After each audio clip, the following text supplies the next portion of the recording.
I A just little had more those, meaningful I had those visions in my mind. language. I don't think I saw either of your faces. You did not. I would have had a mask or something smarter than that. Okay, now we're gonna do number 7, reorganization of the board, election of president, policy 203. I'll turn it over to Dr. Arlt, and he'll lead this until we have a president. Okay, so at this time, we'll accept nominations for president of the Board of Education. Nominate Mike for president. Okay, we have a nomination for Mike Sauer for president. Is there a second? Second. Second by Wyatt. First by Tim Rasmussen, second by Wyatt. Any other nominations for president? I nominate Jim Thor. We have a nomination for Dr. Thor for president. Is there a second?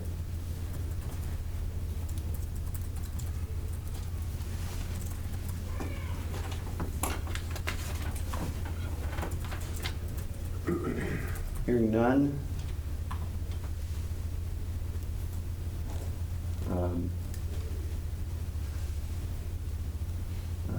Let's see. And now I'm second questioning myself whether we need a second for a nomination. Or if you just have a nomination, you would vote just on a single nomination. So I am going to confirm that quickly.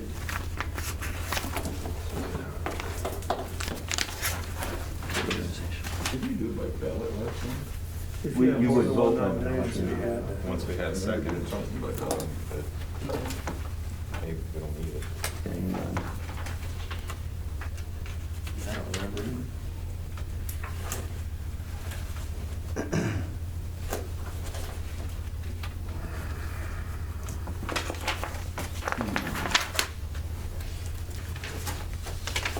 Well, and on 20301, it doesn't specify whether you need a second for a nomination to be considered.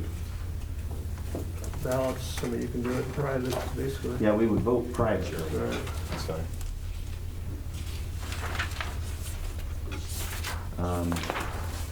So I suppose we can, I think we could do it however the board prefers.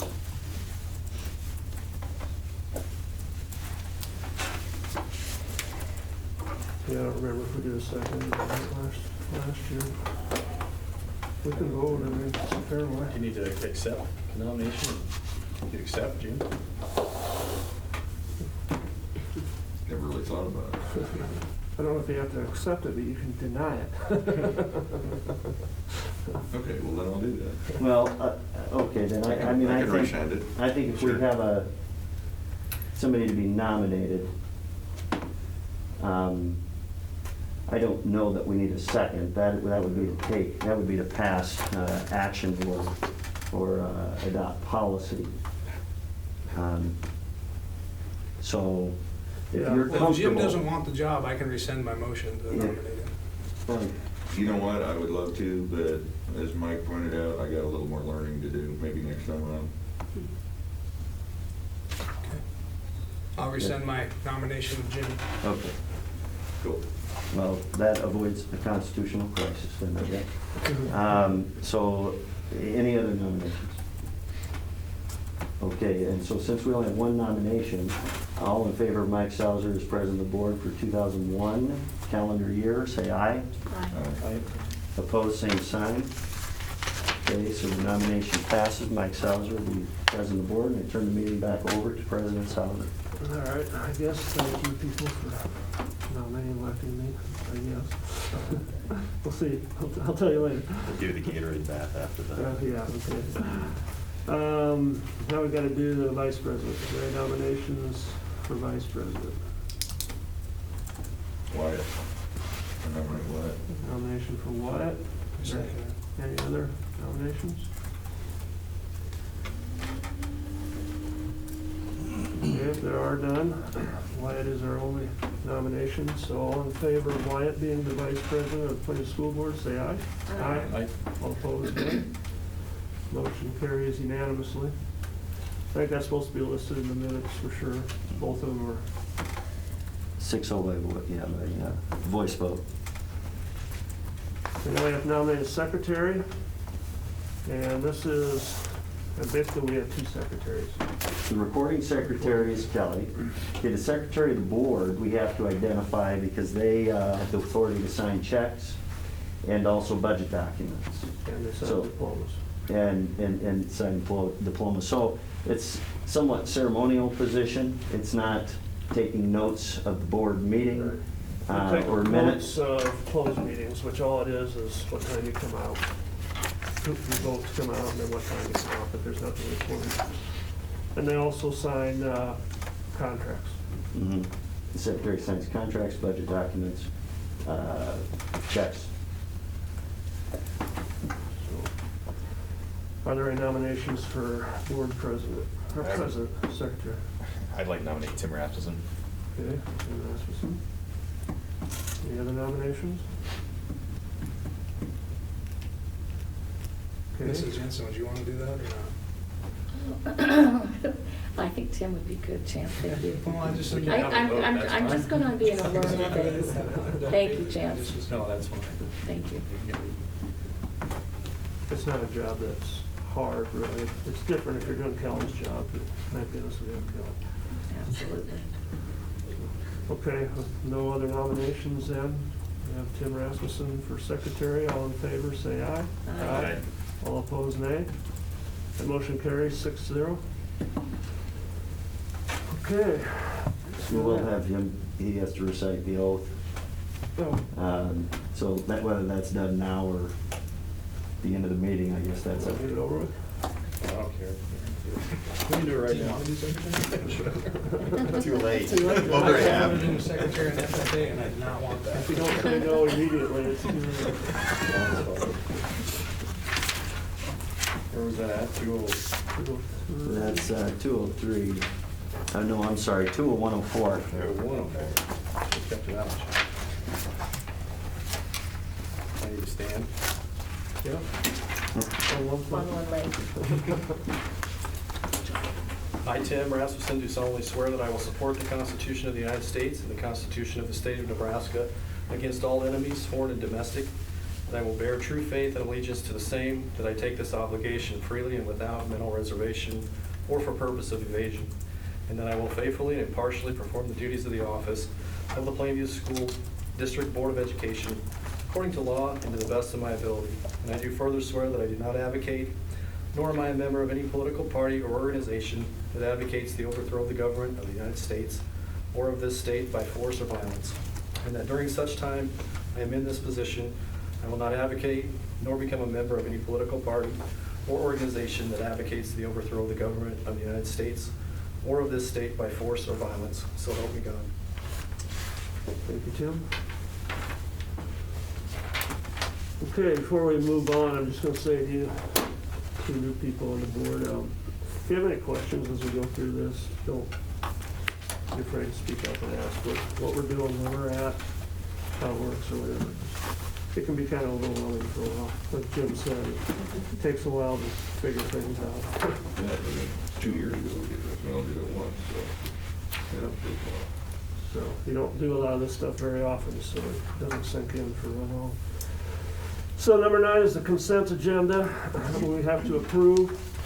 And we'll start out with last month's agenda, just looking through that at last month's agenda and approve. That's what minutes. Ask me any questions, if there's any questions on minutes, I'm sorry, minutes, not agenda. Well, the agenda, yeah, we got. This month's, yeah. This month's agenda, my bad. So is there any questions on the actual agenda, or if anybody wants to add anything, this is the time for that.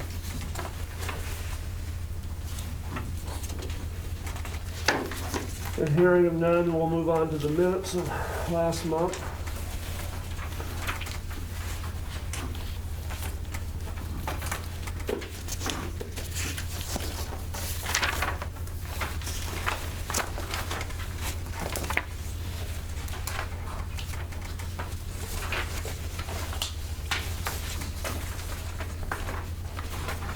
Okay, if there's no comments on that or questions, we'll move on to the financial reports.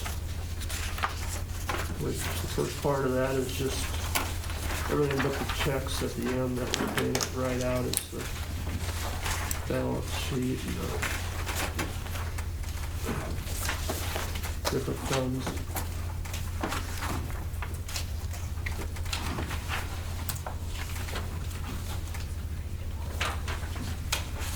Can't let it move. Yeah. Hard to remove. Use hand sanitizer, it dries out your fingers too.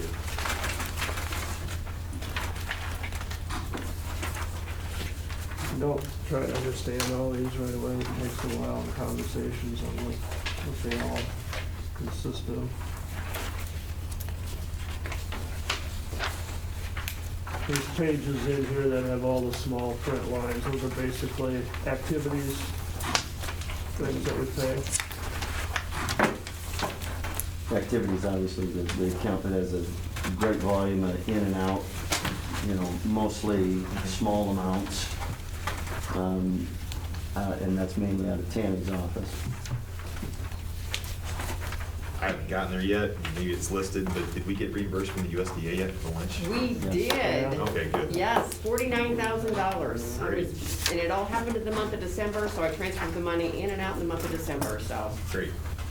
You're saying you spent it already? No, 'cause we got another 17 grand coming for this month, so Really? very happy. That, and we also received a very large check from First County today, which if you look at the balance of the general fund right now, I'm very happy to say that we have almost $500,000 today. Great. So I'm happy. Tomorrow, on the other hand. Yeah, well, we still have Fayette County as well, so. Cool. So on this, it's the last page of the activities one. It's a donation from the city of Plainview. That, this is, Thompson could probably speak to that a little Okay, you bit. get that later, okay. That wasn't a keynote, I mean, it was a keynote thing or something. From Michael's Food, correct? Oh, that's a Michael.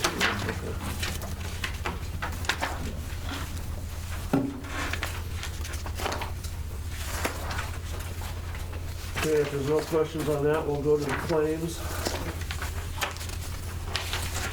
Which on there, we have them right on the side, anything that's over what? $400. $400, to kind of give a description of what it's for.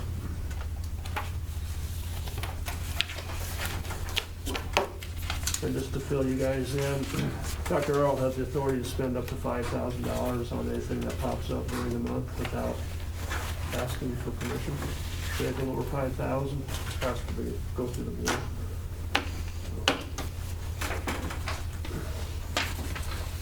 So where do we get a new water fountain at? The elementary, we added a water bottle filler over there to our oldest water fountain. Replaced that one out, swapped that one out, ordered it in September.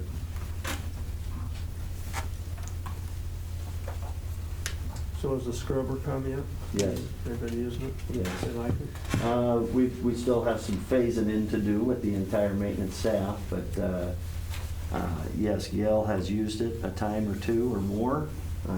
Hasn't trained the whole staff yet, but that will be coming.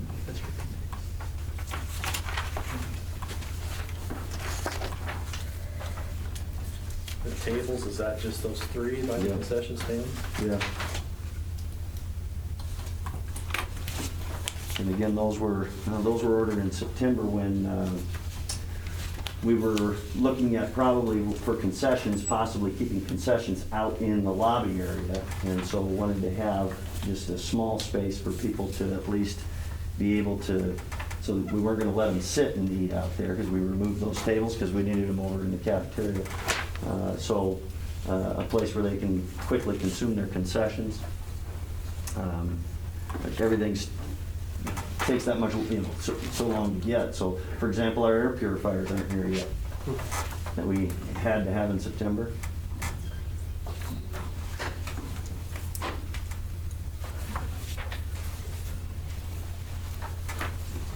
Okay, are there any more questions on the consent agenda? If not, I'll entertain a motion to approve it.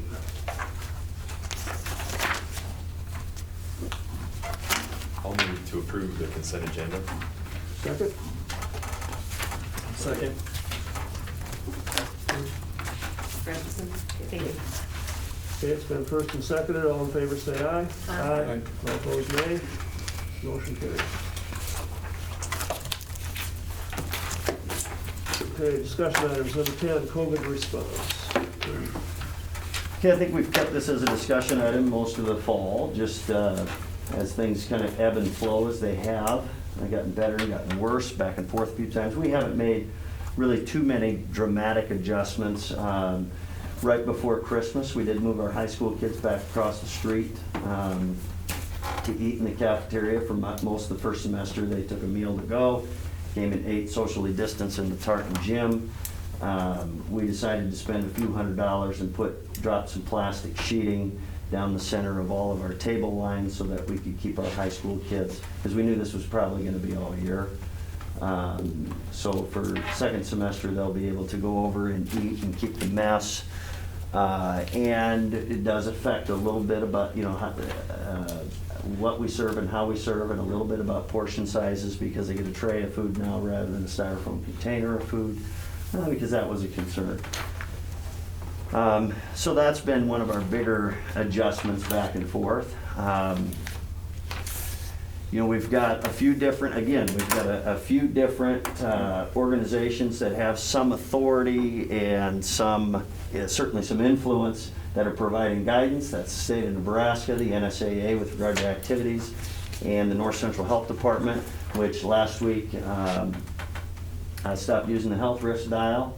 As you know, I'll just forward to their dashboard now on Wednesday. Not quite as simple as to understand. We went through months understanding how the risk dial worked for Pierce County and for the district. So I'll continue to share that on Wednesdays as they update that, and you can make whatever sense you want of it. But obviously it appears that we're moving into healthier times, maybe less risky times. But as Jay Beller, the NSAA, said, now is not the time to start to throw away your masks, to forget about social distancing, to pack your gyms. The NSAA's focus is let's get through the winter season, and we've gotten to this point doing what we're doing. And so the NSAA actually has tighter restrictions than the governor. And most all school districts are complying well with that. Those that aren't are hearing from it by those that come to compete in their gyms. We haven't had any issues that I know of with people are complying really pretty well enough that I don't think Mr. Schmidt or Mrs. Thompson or myself have had to give any general reminders for mask wearing. Our folks have really been great. Our capacity in our gym is such that we essentially can just allow anybody that wants to come can come. Because we have 50% capacity, which is about 1,000 in the the capacity is about 1,000, just under. So we're just under 500 that we can have in the Pirate Gym. We really don't track that many for basketball games, although the numbers have been really, pretty good about what you would expect if you've attended the contest. So I guess, our recommendation is just to carry on with what we're doing, not to ease restrictions at this time. Kids are pretty much used to doing what we're doing. Again, masks are still the big deal, and that'll be nice the day that we can shed the mask. But now's not the time, I don't believe, to do that. Vaccines are on the way. School employees are phase 1B. If you're following the plan, Nebraska's plan for vaccinations, Nurse Beth sent out a little informational to all the staff today. We'll be able to vaccinate our entire staff, those that want it. Not going to require it. Certainly going to encourage it, as well as our substitute teachers are going to be on that list. I don't expect that to happen really within the next month, and more likely it'll be probably March. And so we'll get the details about when and where. I've offered for our facility to be used for that purpose. But that decision hasn't been made yet by those that make that decision. But that is on its way. And even after the vaccination, the rules for quarantine and isolation still stay in effect. So if you've been vaccinated, you still will have to quarantine if you've been exposed to someone who is exhibiting symptoms or has tested positive. Even after your second shot? Even after you're vaccinated, because they say you You still could be a carrier and a spreader of the virus, you just won't know it. So that's what they're telling us now. Could that change in a month to 6 weeks? I suppose it could. But I would guess they're gonna wanna get to summertime, get kids through school before they make any recommendation about getting rid of masks or, currently, I don't know that we have any staff or students isolated or quarantined. So the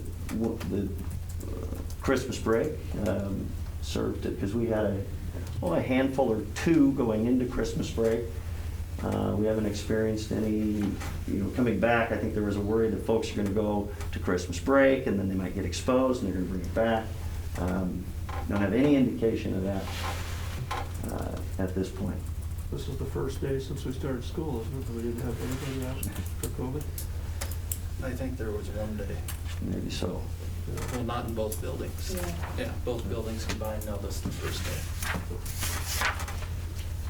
So, I don't know, any thoughts or questions on what we're doing? Or what you maybe think we should be doing?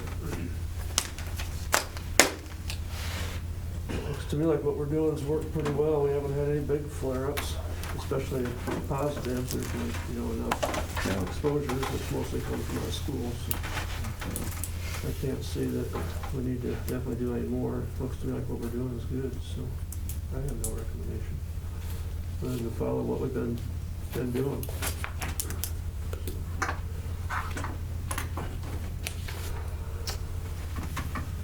Okay, number 11, board development. Okay, we'll let Deb and Chance kind of take over and share a little bit. I had module 3 last week out of 4.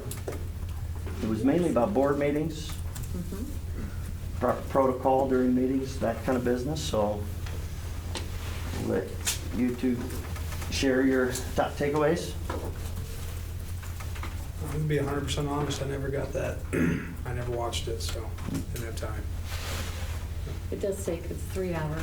No, it's just, it's Yeah. hard to be home by 5:30 too. And 5, yeah, it is a Yeah. unique time, You have to 5:30 to watch it 8:30. You have to. Yes, watch it. live. Yeah. Mhm. Oh, If they you don't record- make if it it's on recorded, demand. it'd be a lot easier. No, they're live, Yeah. but they're very, I know Chance feels the same way, they're very informative. Yeah. I've learned a lot.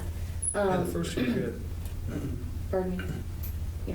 Yeah, this last one, this last Yeah. week was just too crazy. The last one was about like closed session and board procedures, so that was very interesting for me, like there's never, when you're in a closed session, and you guys already know this, but you never take a vote, it's always out in the open session. So that was something that was new to me. And also, when you do go into closed session, if you're talking about basketball, you stick to the topic, you don't bring in football and volleyball, because then it's the responsibility of a board member to say, this is not what we're in closed session for, we're to talk about basketball. Let's see.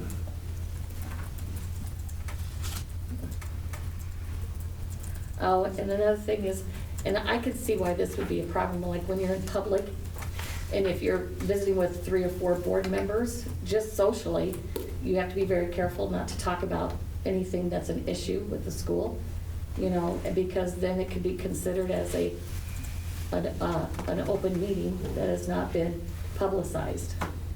So, but, socially, keep it social and keep the board issues, school issues to it so that the public is aware of what you're discussing.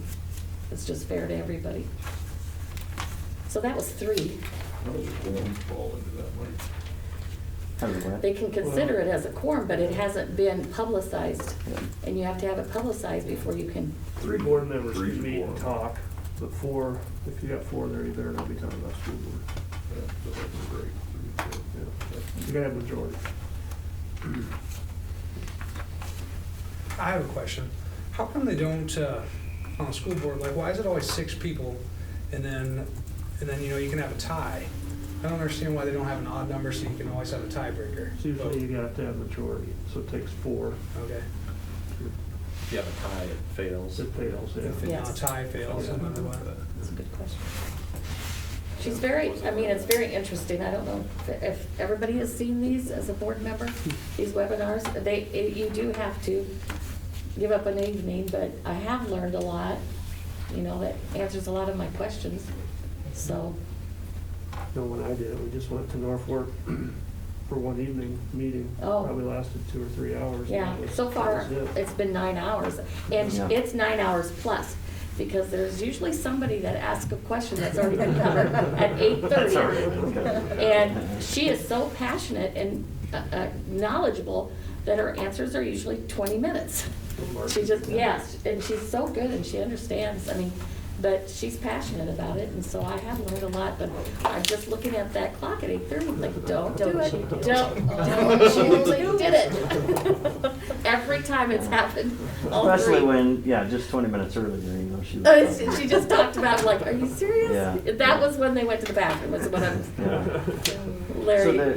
So Larry enjoys watching those two. No, so he we doesn't can- watch, he left. Oh, he's No, not. he's Yeah. in the other room, but he'll say, did anybody ask? And I'm like, just can't handle that.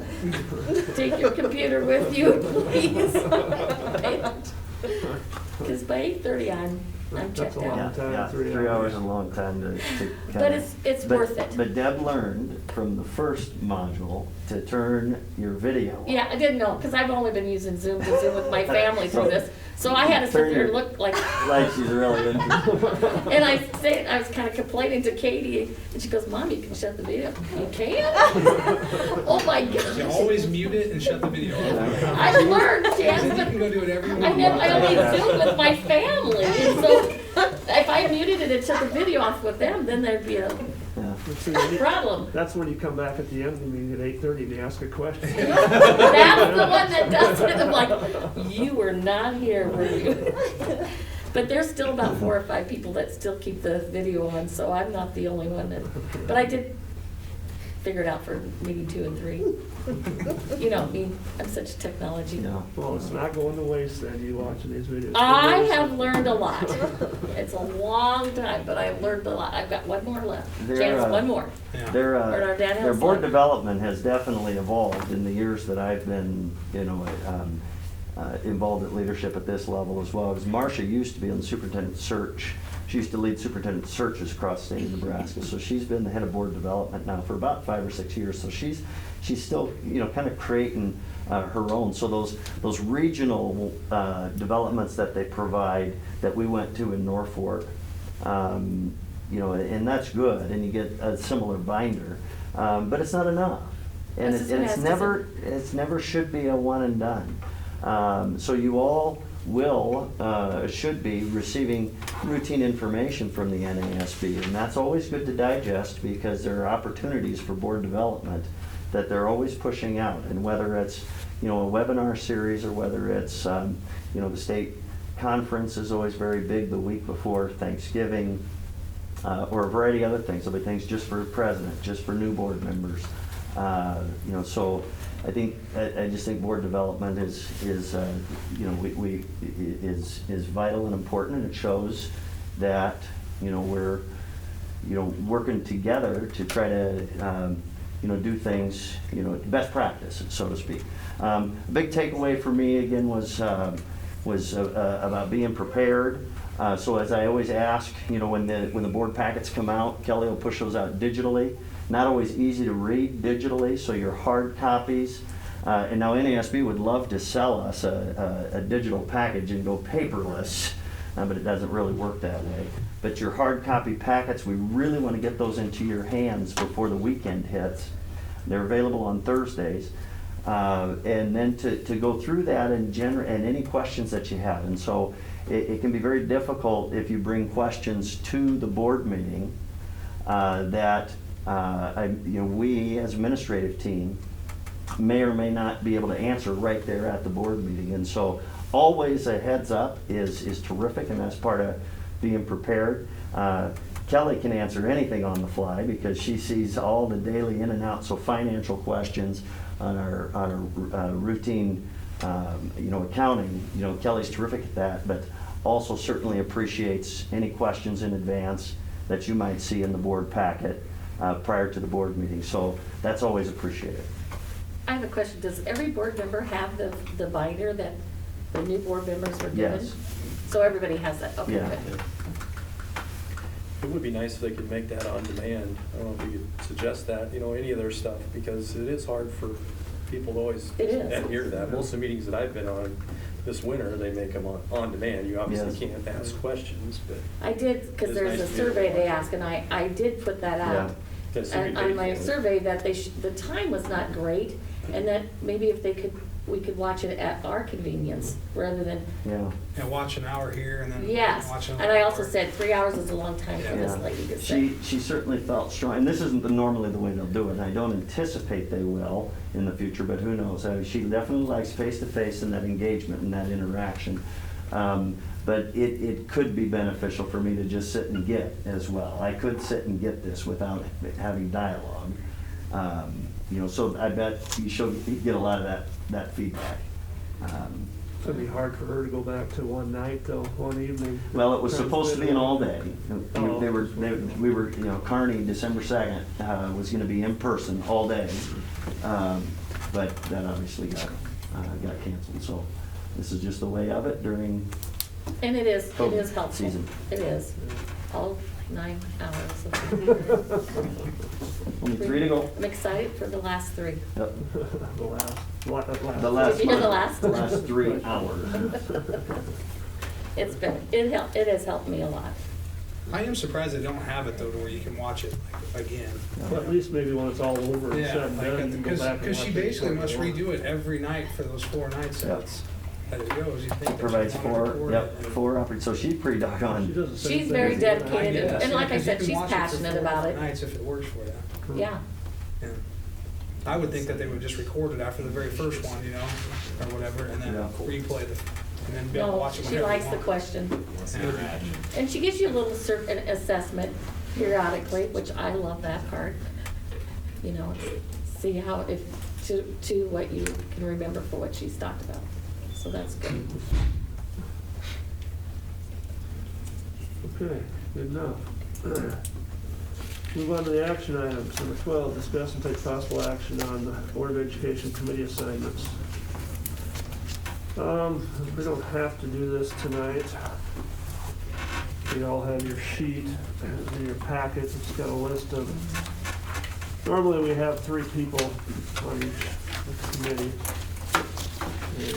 And see, I don't know who did this, Dr. Earl, or whoever took out 2 board members that went off, so there's blanks under each one. I guess I'll start out with the 4 of us that are here that still have our names on there.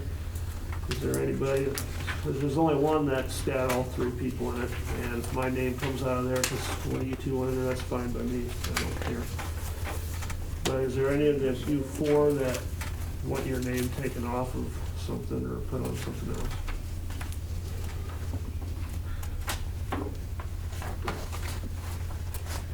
Okay, if not, you 2 have preferences of where you want to be. I would like to be on the teaching and learning. Okay? Sounds like a good fit. Been there, kind of, Yeah, like that's once, right. day or 2. Yeah. But just to fill you in, you gotta be on about 4 or 5 of these. Oh. I'd take transportation. That's 2 words though, so I could, that's 2 right? No, And. Just and And. counts. I'm done. I should have, let's see, that's the one. I had it, I seen it. Right there it is, right there it is, right hand. Oh, yeah. I'd already looked at it. I'm just gonna say speak up because if you don't volunteer, you get a I'll sign. do Americanism. Did you get him for transportation? Chance? Yeah, yeah.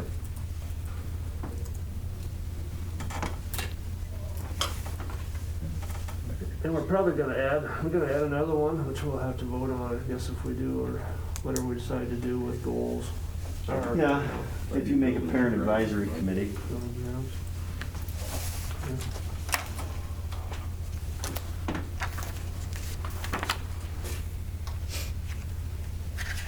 You ever been on negotiations, Steve? I have. Would you like to be on the other side of the table? Yeah, we Follow could your use some heart. help. Do Do I have to do the math? Mike's pretty good. We add all our I figures do? together. All right, I will help, yes. Okay. You know who I'm gonna be going for. No, I'm just kidding. Remember, you're gonna have to have a table now. Yeah, I know. Budget, which isn't as tough as it. But just remember on these, we're not making the decisions, we're just doing the homework and the board still makes the decision, final decision.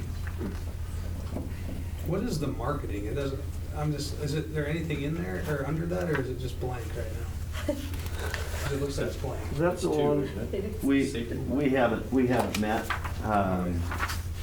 as a committee, and in fact, we've not used the committee structure really too often. Most school districts have a budget committee, definitely, that meets routinely or regularly, certainly intensely, maybe in July and August. Building and grounds committee is a little more active, because you're always looking at facilities. Transportation committee might meet a time or two. Americanism must meet, actually that's the only committee mandated by statute, Americanism committee, must meet twice. And then negotiations every other year. If we continue to have 2-year agreements, negotiations will meet 3 or 4 times potentially. And that's just teachers' negotiations. Yes. That's nobody else. So, the other ones, technology is met infrequently. Marketing has not met. Safety has not met or very infrequently. But it's a committee that at any given time you might need to pull together. We probably should more often meet as a committee, but we wouldn't meet unless we needed to. But we just don't operate by committee structure really as a board. We don't have to, but some boards find that that works well for them. So we don't necessarily need anybody under their chance.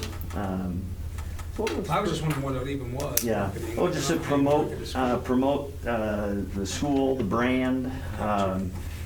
Reaching out to alumni, maybe. It could, yes, if there's a concerted effort to look at our option out, and that would maybe be an area for marketing. What was Krista on? Krista was, well, Besides these, she was on something else was she on? she was on marketing. Was She's she on budget. She was on marketing? Yeah. Okay. She may have been the only one on. I I bet she can be was, on that's why policy there's nobody procedure. on there. Okay. Are you going to have another committee about the goals? Yeah, that's what we talked about. Policy and procedure, I don't think I've ever met under that committee, but we are gonna meet Okay, this year, so. I can be with that one. There. Let's see, so we need a budget. I can do budget.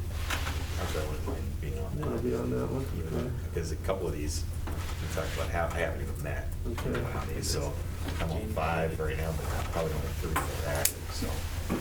Tim and Jim are only on 4, and Wyatt and I were on 5. Now Wyatt's on 6, so. Like I So if you two wanna take another one, Wyatt, Sure. that'd be fine too. Um, So we got teaching and learning, we could use another one there. And then safety, we could use. Building and grounds, do I just see 2? Am I missing somebody? Dr. Thor? Jim, just, Yeah. yeah. Thank you. Yeah. Let's see. I'll go on teaching and learning. Okay. I don't know much about it, but. Do you want any more people on negotiations or not? You can only have 3. You can only have 3, gotcha. If you want on, I'll get off. Actually, that's just, but you can stay if you want. Then put me down for the safety marketing. Those are 2 separate Those are 2 ones. separate things. Oh, they are? Yeah. Oh, then I'll do safety. I feel like you'd be really good at marketing. I'm shy. Yeah.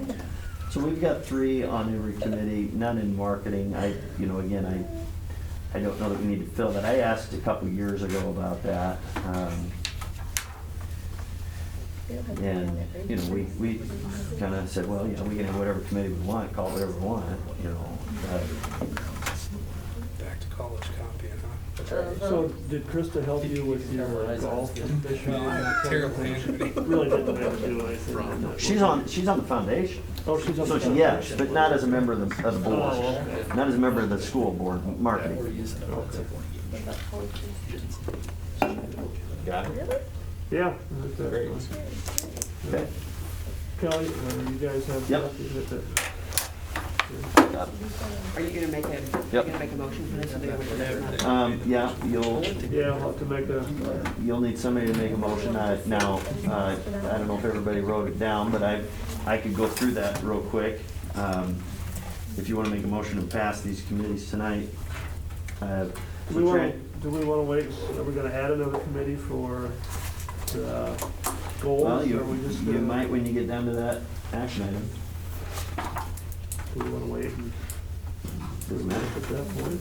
Yeah, doesn't matter. Or we can add it to it at that point, I Let's guess. just add at that point. Approve Okay. this and then add that at that point, okay. So for transportation, we have Mr. Fromm, Mr. Thor, Mr. Anderson.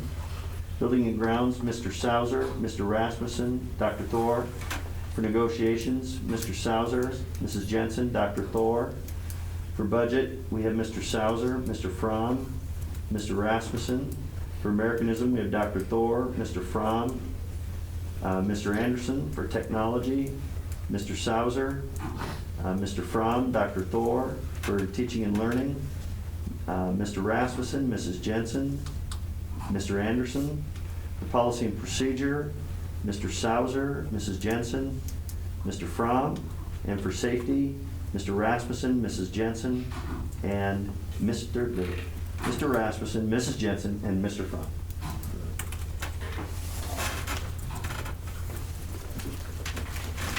Yes. Okay, so to make a motion, just make it stated as what Dr. Earl just said, instead of repeating them all. I always, yes, for Deb and Chance, on your administrative, on your notes, I always have in bold and highlighted the language that you would use. Doesn't have to be that language, that's recommended language to pass that particular action item. You would have to change that language, obviously, if you can change it wherever you want. But I always provide the basic language so we don't have to fumble for language and so that it's consistent. And then all action items too, when we vote, we vote with yes or no individually, it's not a group vote, the yea or nay. That's a So we'll roll go around the table. So somebody want to handle that? Yep. I'll make a motion to accept committee assignments for 2021 as presented by the board president. Second? I'll second it. Okay, first and seconded. Wyatt? Yes. Tim? Yes. Chance? Yes. Dr. Thor? Yes. Deb? Yes. Myself, yes, motion carries 6-0.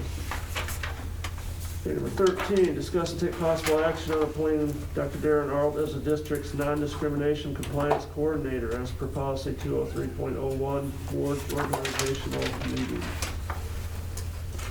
Just a formality for the most part, I think. that we- Have to do it annually at the January meeting. You're chairman, right? Mhm. So I'll entertain a motion for that. I'll make a motion to approve the appointment of Dr. Darren Arnold as State and Federal Programs Director. Second. I'll second it. Give a chance. Get his feet wet. Deb? Yes. First, second. Deb, yes. Dr. Thor? Yes. Chance? Yes. Tim? Yes. Wyatt? Yes. Myself, yes. Motion carries 6-0. 14, discuss and take possible action on revising policy 504.19, student fees. We tabled this from last month, it was in the revision. And you'll notice I didn't add any policies. The first month in several months, I didn't have any policies to review.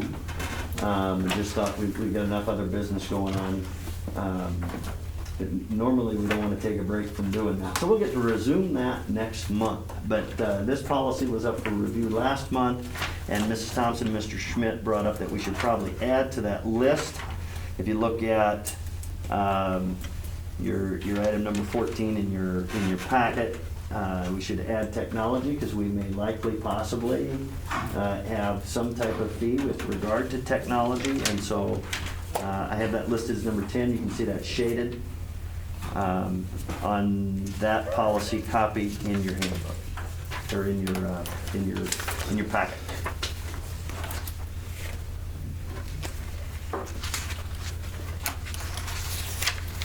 Now, most likely be like a tech fee or something on the student's computer. That's what we're talking about. Yeah, so since 712 will be 1-to-1, and they're taking it with them home at night.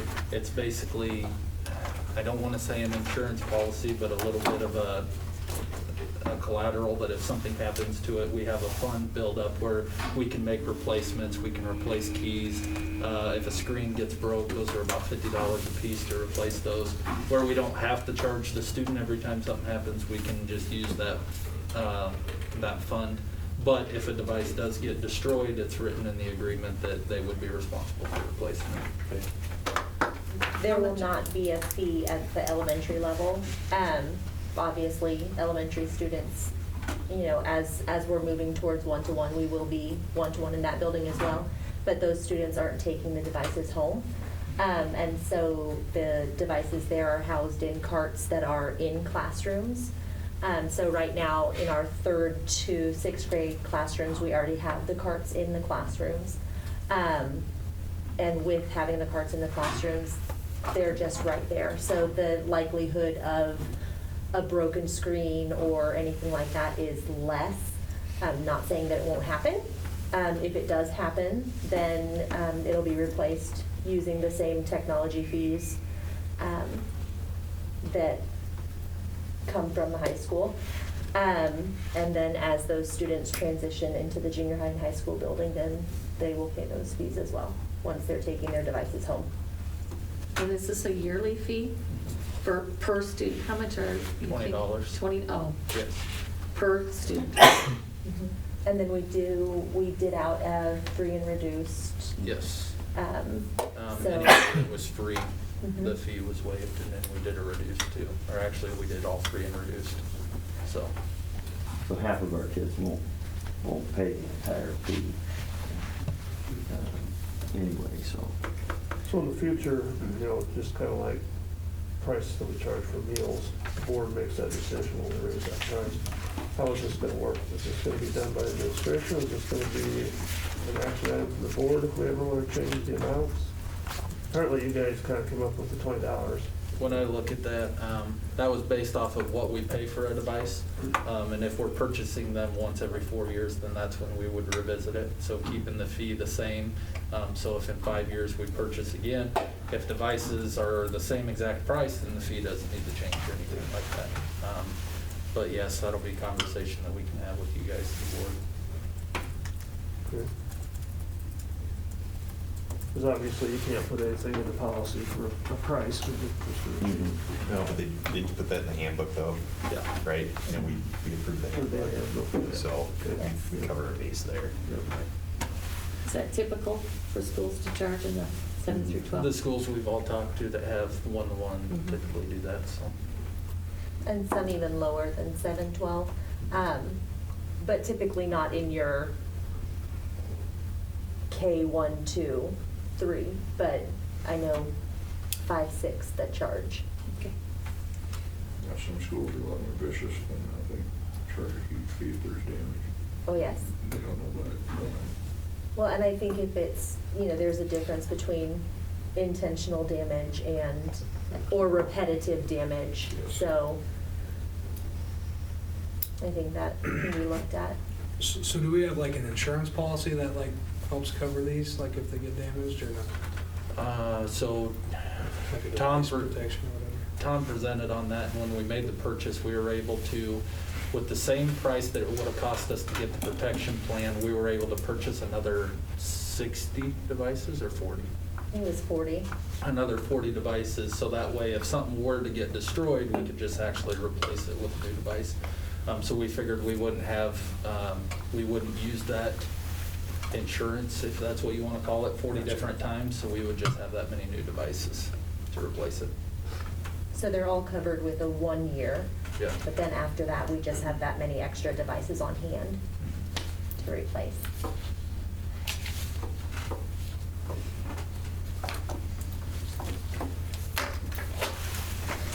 Okay, it's the second reading. Does someone like to make a motion on that? I'll make a motion to revise the policy number 50419 as read. Second? Second. It's been first and seconded. Deb? Yes. Dr. Thor? Yes. Myself, yes. Chance? Yes. Tim? Yes. Wyatt? Yep. Motion carries 6-0. Number 15,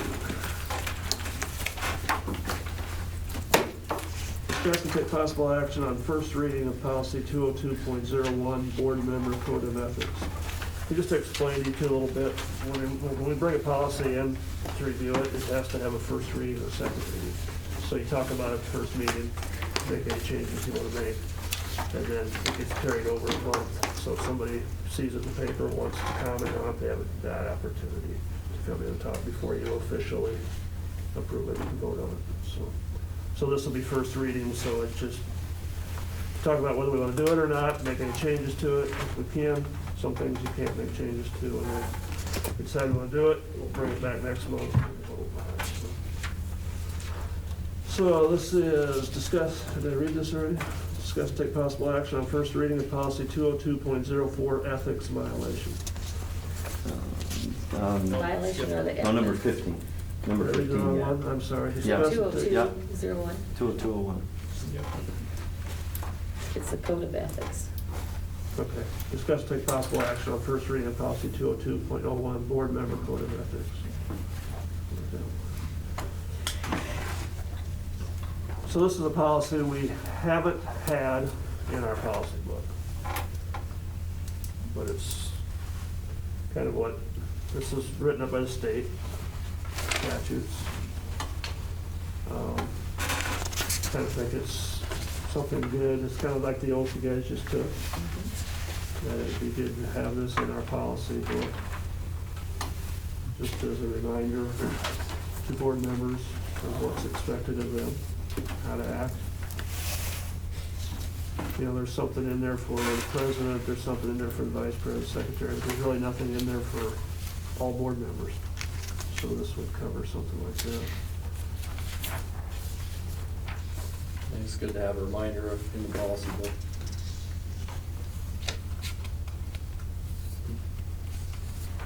There's a lot in here. If you read it, it's. Well, a lot of it's been in those webinars, Mhm. you know, the do's and don'ts, basically.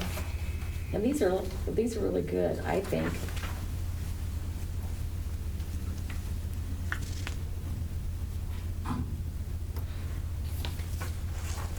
This is something, to me, it'd be good just to read them 4 times a year, just read them to yourself before the meeting starts or something, just a reminder to.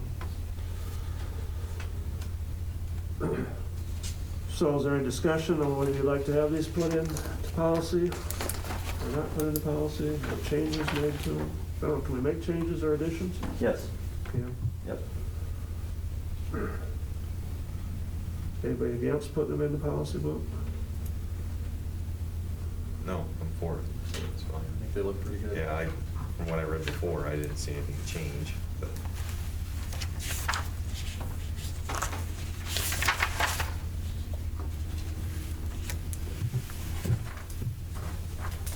Okay, so if there's no other comments or discussion, we'll bring that back next month. So you need to go ahead, I guess you could accept the motion for first reading if you, So we have to bring it back in anyway? but it has to come back anyway, exact same language.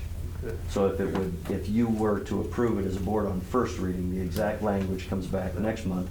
Doesn't have to be you know, you might get feedback and want to make, you know, edits to it, but whatever, if you would pass this as written tonight on the first Stay reading, that way. that would be the exact language you'd have to consider for second reading and thus adoption next month.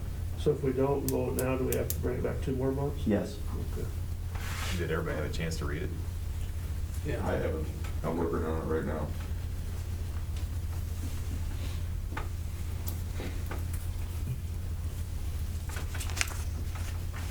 Yeah, it's not a big item to push forward, it's probably a good idea. So far, I agree with it.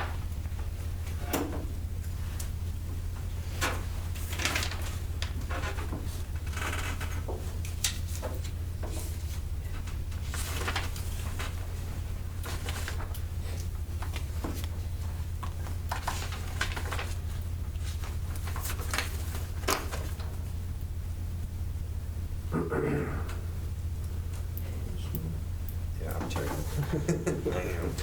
I'll be honest. I Need didn't your guidance on something. Yeah. Who's winning? Page 3 of 202.1. 7, Alabama.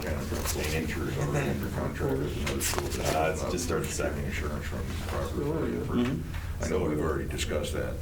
Is there anything in there that would apply to one of our teachers that are under contract with us to apply? Do they have to notify us? They Do don't. they notify us? They don't have to notify us, but they would, a certificated individual cannot be under contract in 2 school districts. So that would be teachers, principals, or superintendent. Correct. So. I understand that. So they would not be able to, if a teacher wanted to go to another district, they would not, that board in that district would not be able to approve that contract without them being released from their existing contract. Yeah, I understood that. So we've been through that before. Yes. But my question is, what about a teacher that's under contract here Mhm. that wants to apply for a position elsewhere? Mhm. Do they have to notify you? They don't have Or- to, it's courtesy though. They do not have to. After April 15th, we are not obligated, we do not have to let them out, so, of their contract. So they're locked in on April 15th, but the board has discretion to release somebody from their contract after April 15th. Generally, we do. Once you get into mid-May, you start to become, more resistant to letting a teacher out, and it would generally also, you would consider what their content area is, and whether you feel you could replace that person with a suitable replacement. So is that scenario fairly traditional throughout? Yeah. Everything? Very common. Okay, that's what I wanted to know. Yeah. We've Thank done you. it both ways. We've had teachers we didn't let go, and we've had teachers we have let go. And we just had to do it in June, didn't we? Mm-hmm. The music We did. teacher. And then we let Very late. Mr. Zimmer out. Yep. Anyway, and we were lucky Or- to find somebody to take his place. Quite often, we'll release you pending finding a suitable replacement. And Right. so that can set a chain reaction of, they want to go to this place, so now they're waiting for us to see if we can find somebody, and we might be asking somebody in that school district says, we'll let you go there, but we gotta find somebody. We had that last year with music, Right. and it ended up working out okay. You got lucky. Yep. But something like that would actually probably have to be in their contract, wouldn't it, not in the policy? Whether they would. Acknowledged to us ahead of time. I don't know how common it is that in their contract they have to let admit, that's just kind of common courtesy and practice, that if you are going to, and they're not obligated until the 15th of April. So they can go search, they can search prior to that time without notifying administration, but it is common courtesy and practice to do that. Administration's usually gonna find out if a teacher's searching, because that other school's gonna give you a call about them, and you don't like to find out that a teacher is pursuing another job. You don't like to find that out from anybody other than that person. So it's usually not a problem. Okay.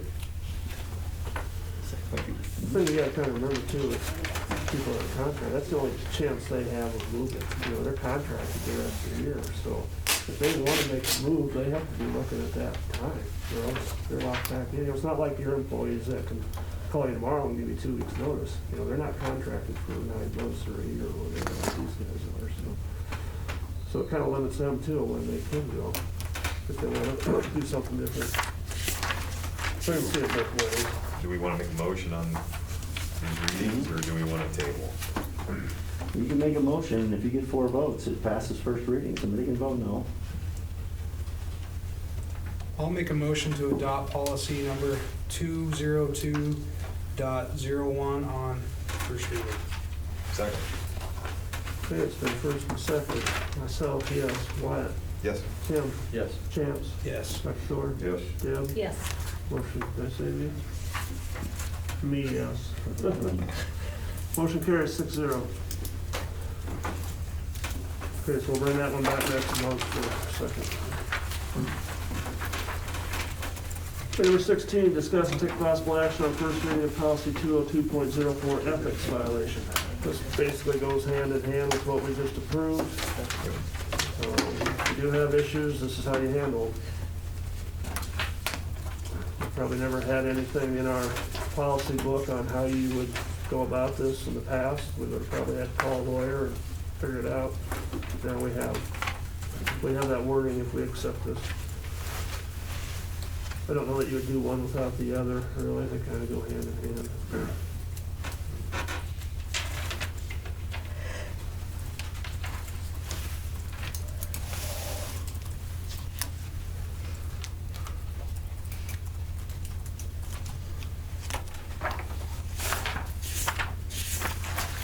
I'll make a motion to adopt policy number 202.04 on first reading. Second. Tim, Thank you. it's been first and seconded, Dr. Thor? Yes. Jim? Yes.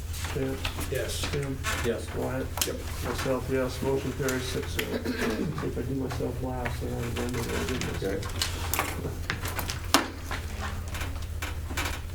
Okay, we're 17, discuss and take possible action on adoption of existing policies, regulations, and handbooks as per policy 203.01, board organizational meeting. Basically what this is saying is that we agree to everything the boards prior to us have put into policy, and that we agree to follow those policies and those action items, and everything that was approved by the board previous. I'll make a motion to approve the readoption of existing policies, regulations, and handbooks that govern the business of Plainview Public Schools. Second. Okay, so first and seconded. Deb? Yes. Dr. Thor? Yes. Wyatt? Yep. Tim? Yes. Chance? Yes. Myself, yes, motion carries 6-0. 18, discuss and take possible action on recommendation of contract renewal for Mrs. Heather Thompson for the 21-22 school year. Is there any Can't do any better. Pardon? Can't do any better.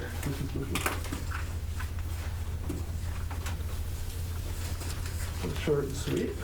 Any other comments? I shared with you last month, I did, did their evaluations, had good conversations last month.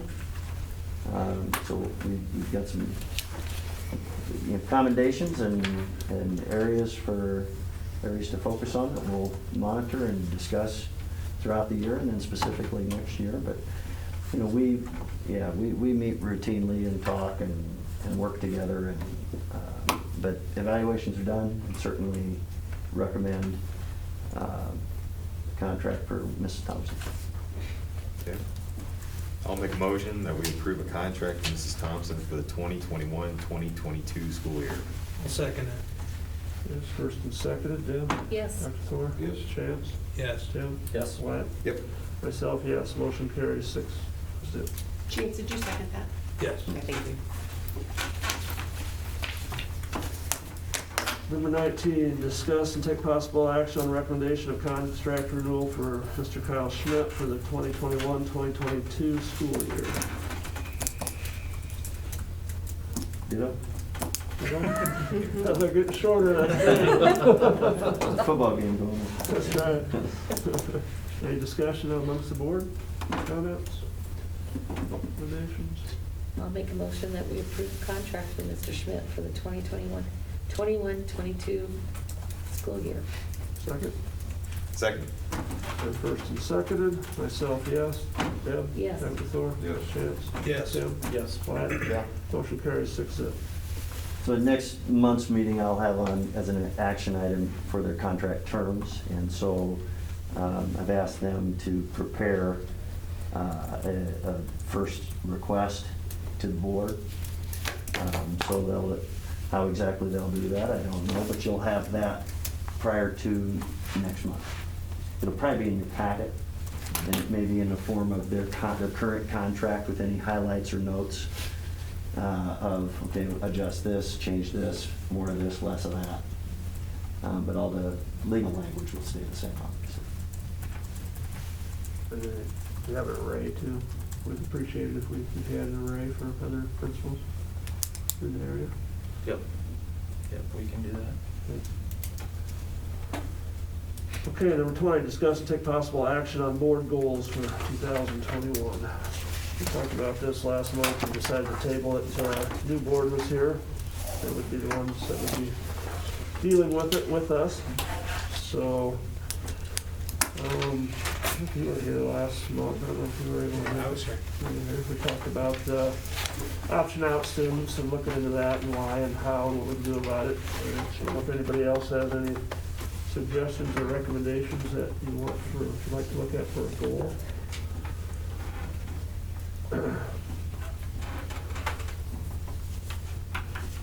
I think it'd be good if we had a couple goals, probably. Something.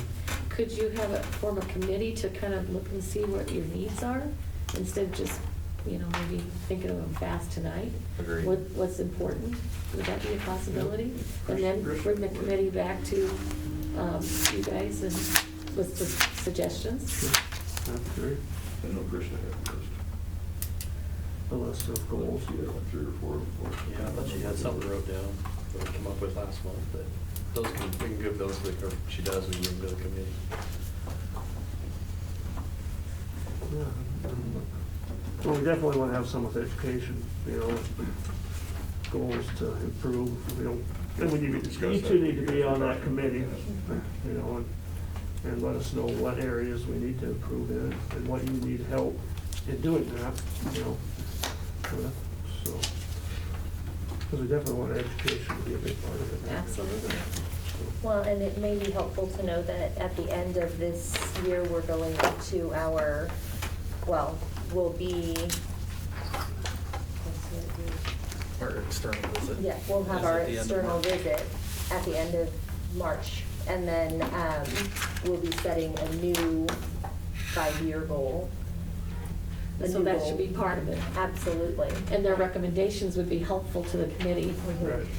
to know where to. But we won't where you have want to those be headed. goals. I mean, we have ideas of what they might be right now, but we won't have those goals set until after we have our external visit. It'll be April or more likely May. Right. Before Before those are the set. steering committee, the School Improvement Steering Committee has established a new goal for the next cycle. Mhm. Your policy 20307 authorizes the board to establish an advisory board committee.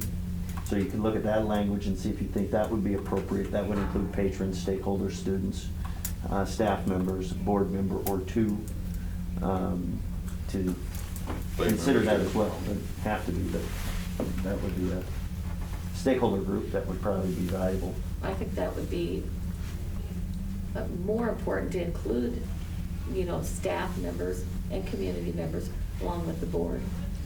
Because this is a goal for our community, not just our school, right? Well, Yes. You should have somebody from all groups that have the stake. All stakeholders.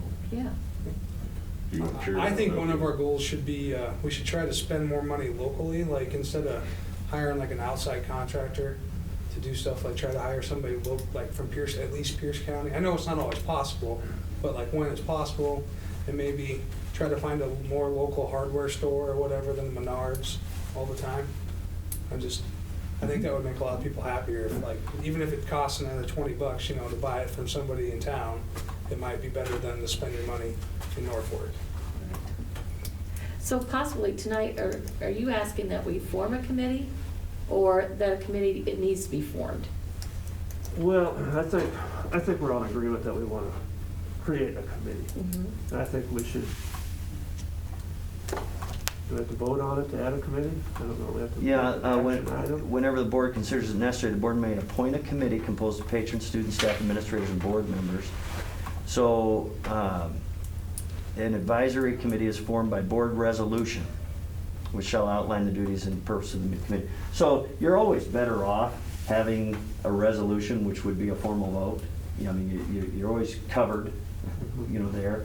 So it could be as simple as the board authorizes the formation of this committee. And then if you have a board member or two or even three that are on that committee, they can help identify who the stakeholders outside of the board would be. And the full board would trust the board members on that committee to determine who those stakeholders would be and how they'd be invited. But always, certainly receiving some direction and advice from the full board. Well, why don't we form a committee of 3, and they can get started on this and decide who they can get on or want on this committee, and then bring it back at our next meeting if you're ready. And then tell us who you got, what you're thinking, and then we can vote on that at that part. time. Yeah, because I think it'd be important to wait until you have your evaluation to know what your goal is. But we can always add a goal. Right. I mean, Oh, we you don't have can- to do it all okay. right now. I mean, we can do one now and get it started, and then add something later down. We're not in a hurry No, either. because these aren't gonna be things that are There's no gonna. This is deadline to this. long-term, Yeah, Sure. yeah, right? it's gonna take years to get. If we're gonna do it Right. once, let's do it right. Yes, you know? exactly. So, there's no hurry on this. So, yeah, let's form a committee and we'll, If you just come back and say we have this list of people that are willing to be on this board, and then we can vote to recognize this as a board, or a committee, or not board, but advisory committee, and then we go from there. Committee shall be appointed by the president of the board. So who would like to be on that committee? I'll do it. Jim? I'll do it. Yep. Did you ever Might say you wanted on should it? be. This is right up your alley. You know where all those locks are. They took my keys even when I was teaching. I had to wait for other people. Yes. And that doesn't mean this can't, I mean, you're just locked in for a year. It can change Correct. in a year, so. So what do we call it?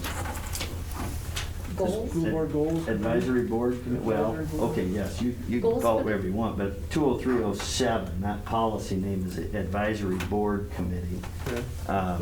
Doesn't, you can call it, again, you can call it whatever you want, but it should be something to the effect.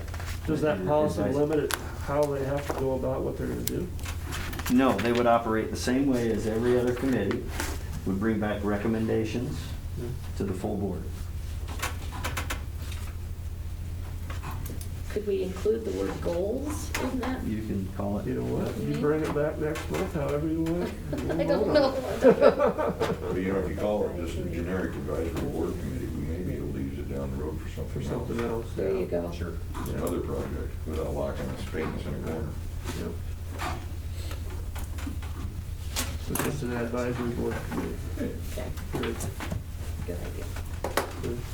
And if you don't have anything in a month and aren't ready for discussion or whatever, that's fine. I mean, I'd say this isn't a short-term deal. This is, we're gonna do it right, make it work. So you have those three names, Kelly? Yes, sir. Okay. So it probably should accept a motion in a second and vote on, Now, yeah, let's say we voted on the committee, didn't we? yeah. So, yeah, we So should probably. since vote. you're adding this, it would probably be appropriate to just have a motion to create an advisory board committee. You don't have to identify the members that, well, yeah, I guess you could. It consists of Mrs. Jensen, Dr. Thor, and Mr. Anderson. You're covered. Okay.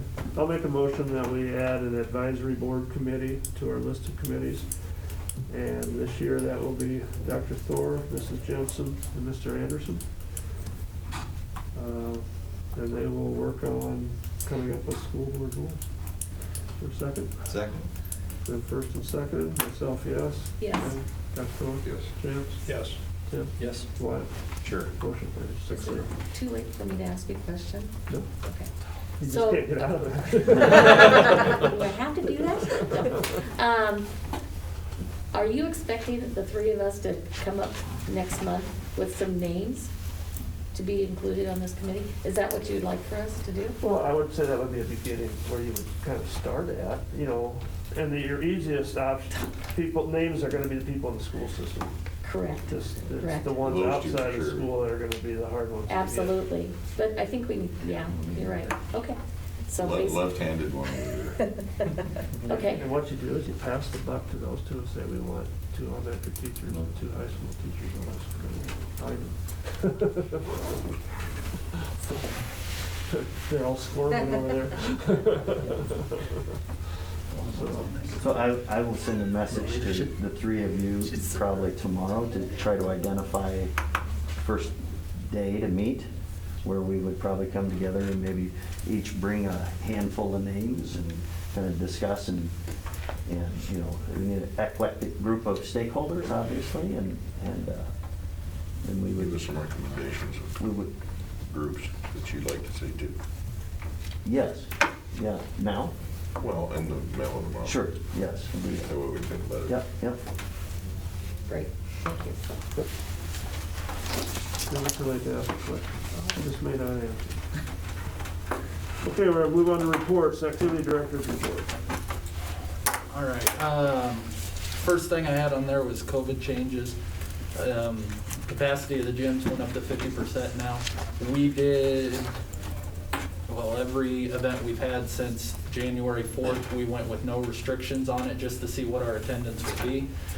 Like Dr. Arlt said, our gym will hold 450 people at 50% capacity. And at the 2 basketball games we've had, the largest amount we've got to is 225. So we're halfway to that 50% mark. So I don't see us being over that. We did have a wrestling duel that we hosted in the Tartan, and that'll hold 250 half capacity, and we were right at 100 at ours.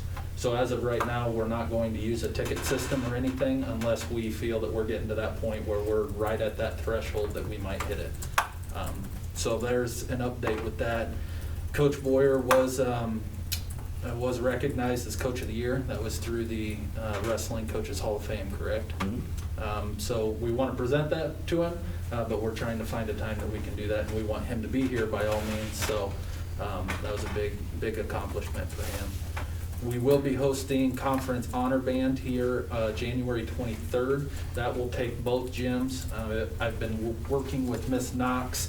We'll have about 150 kids in our building when we do that, and we will stream that event out of our Pirate Gym. We will be able to host about 500 because we're going to put the band back where the bleachers would, and then have the floor with chairs, and then half the bleachers. So, but typically, I don't think we've hit 500 with the Conference Honor Band from what I've been talking to her. So we do have that coming up. That'll be an all-day thing that day. And then I did put on their speech. Speech starts here at the end of January. And so they'll have their first contest coming up. I believe it's January 30th, that last Saturday in January they're going. So, and then on there I put all the events that we're hosting. Bowling districts will be coming up here before we have our next board meeting. And then after our next board meeting, sub-district girls and boys basketball starts. So we will have district bowling before we meet again. So that's that one. This is a really dumb question, but is there like a set day that you guys meet, a certain day of the month or whatever? Like, how do you, like, because I'd like to be able to look forward and be like, okay, that's Second Monday of every month. It's the second Monday of every month. So like if the first Monday of the month doesn't fall until like the second week, it would be like the third week of that month. Correct. Gotcha. Yep. And the earliest we'll ever meet is the 8th, and the latest we'll ever meet is the 14th. Okay. Which is next month, right? The 8th. I believe so. Okay, principal's report. With music, so Miss Knox just recently wrote a grant through Donors Choose that was fully funded before lunch. So that was pretty amazing. There was a donor on Donors Choose that was matching every donation that was made. So the elementary building received over $6,000 worth of ORF equipment, completely, well, at no expense to the school district. So that was pretty awesome. The district then purchased the larger base equipment that went with that. So I think we spent, Dr. Arlt, was it about 3,000? Plus. Yeah. Okay. And so now every student in a class will have an instrument to play when they're doing their ORF. So that was pretty awesome. I wanted to make sure that I gave her a shout out at the board meeting and let you all know that she had done that. She's pretty cool. Oh yeah, the kids are very pumped. Yeah. We probably should have her come and demonstrate. Oh, yes. Maybe next week. Yes. Well, thank her for the board for their efforts. Absolutely, absolutely. Chromebook update. So right now, tomorrow, we're handing out the final Chromebooks in this building, so all 7 through 12 will have those. Chromebooks are over in the elementary. On Wednesday of this past week, we did a training with the high school and the elementary staff that will have Chromebooks on a software that we're going to use that allows teachers to see the student screens, see what they're doing, and have access to be able to lock their screens or share their screen with students. They can also make it so it takes them directly to where they're supposed to be and keeps them on that site.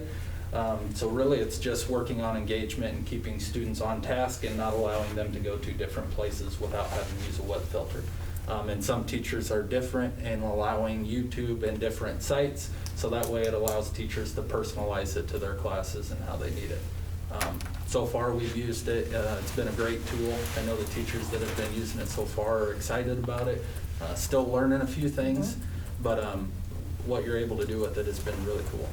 I think one of the coolest things that I learned at the training was that not only can a teacher share their own screen, which is something that is common with a lot of products, but a teacher can go in and, let's say I liked what Wyatt was doing on his computer, I can go in as a teacher and share Wyatt's screen with everybody. So it's pretty cool what you can do with it. And you can, like Kyle was saying, maybe I only want my class to be able to go to these 3 websites. I can put these 3 websites on an allowed list, and those will be the only websites that my students will be able to get to for this block of time. So it's pretty slick. Is that all on that? That's it. Perfect. The next thing I wanted to hit on was class sizes in the elementary building. So I know that there have been at least one phone call that came in, and so I wanted to just address the class sizes in the elementary. I got you. Thanks, I'll need one. So coming around, I just have a breakdown, and I'm a color person, I'm very visual. So if you look at it, all the similar colors that's tracking that same class. So right now in our kindergarten we have 26, first grade's 25, second is 23, third grade we currently have 25, but let me clarify. So we just lost two students, and then another student is homeschooling right now. So we were much higher in third grade. And fourth grade 22, fifth grade 23, and sixth grade is 28. So you can follow them up and see where they were in previous years, and you can see that there are a few ebbs, but most classes stay pretty similar in numbers. If you see, like if you're looking at our kindergarten class right now and you see the 12, 14, and then the 26, so that means that the kindergarten class is split. So in one class there's 12, in the other there's 14, and then total there's 26. If you see like the second grade class just has the 23 and then the dash is 23, so there's just one class of 23 and the total is 23. So I just wanted to give some ideas. I know that I talked to our steering committee that, so Kyle and I have a group of stakeholders that come in once every other month. And so we met with them this past Wednesday. And so one of the questions that I asked them was when it comes to class sizes, what they thought a number might be that would be too big to have in one classroom. And as teachers, we have this conversation all the time. What number is too big, what number is just right. And what it comes down to a majority of the time is it really depends on the kid, because one doesn't always equal one. Sure, So for a special needs kid, for example. Right, and it just Take on depends. You might have a class of 25 that just mesh perfectly, Sure. where you have a class of 17 that don't mix at all. So it really depends on the group. What we do know is that the group of third graders that we have right now, there are some higher needs in that class.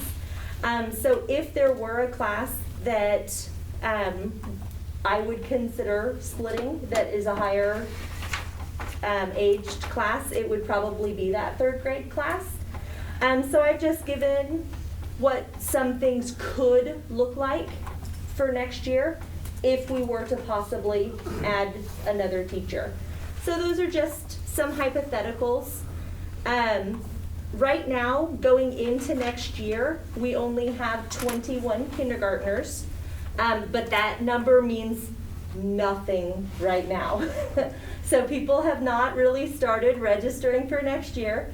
So once April, May rolls around, that's when people who have not enrolled in preschool will start coming, and when do I enroll my kid? And then once July and early August hits, that's when more people will register. So that number could go much higher. We're not really sure. We don't really know until school starts, and then even then sometimes we don't know, right? Sometimes we make a change in the first week of August. Right, right.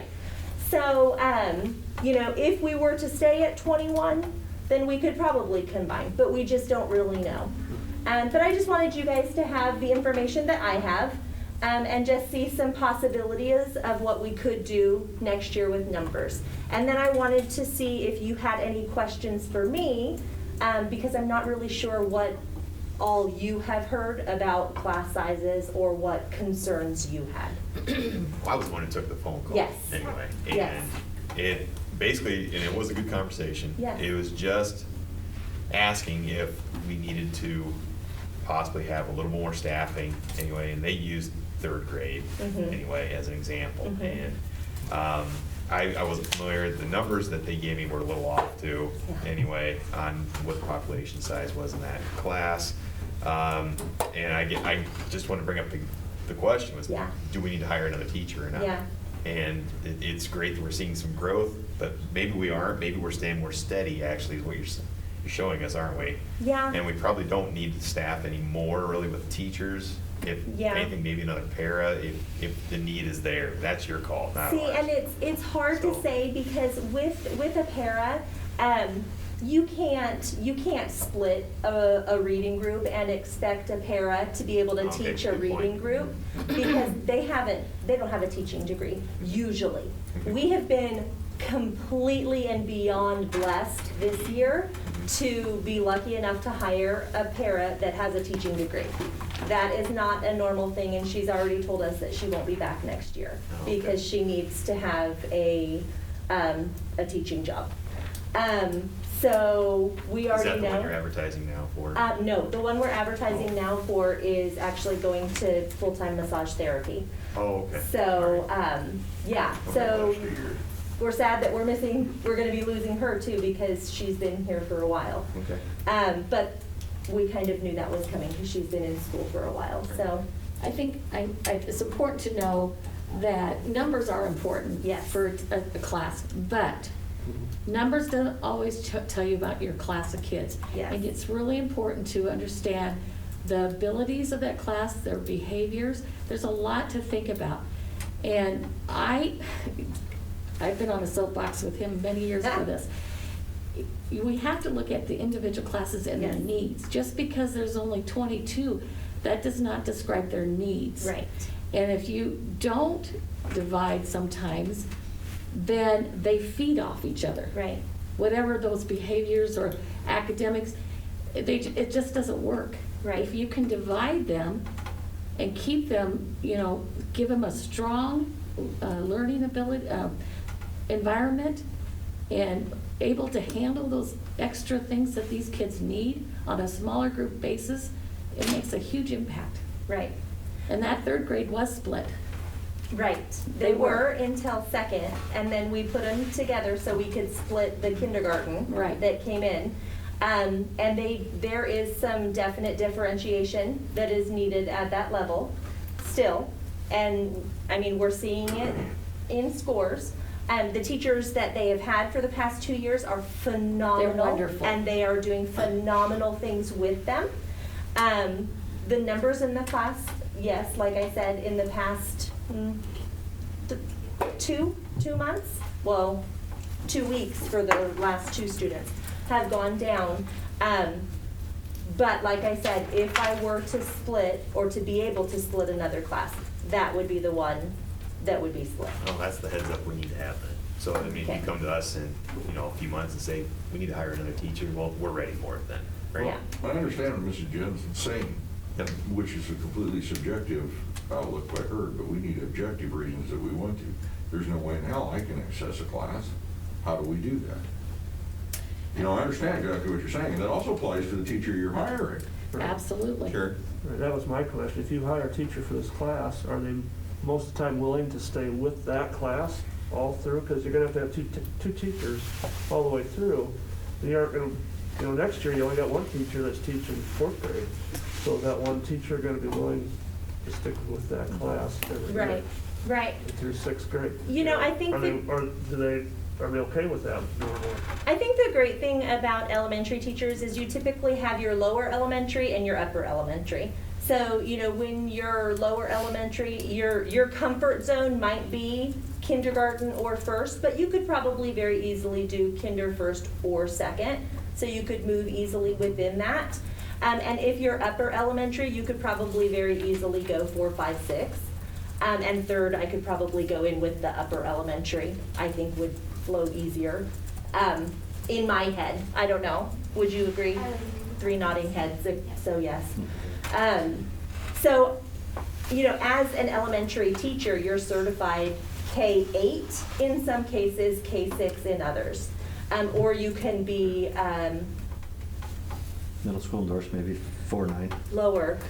early What's it called? childhood. Thank you. My gracious, my words are gone from me tonight. It's time to go home, sorry.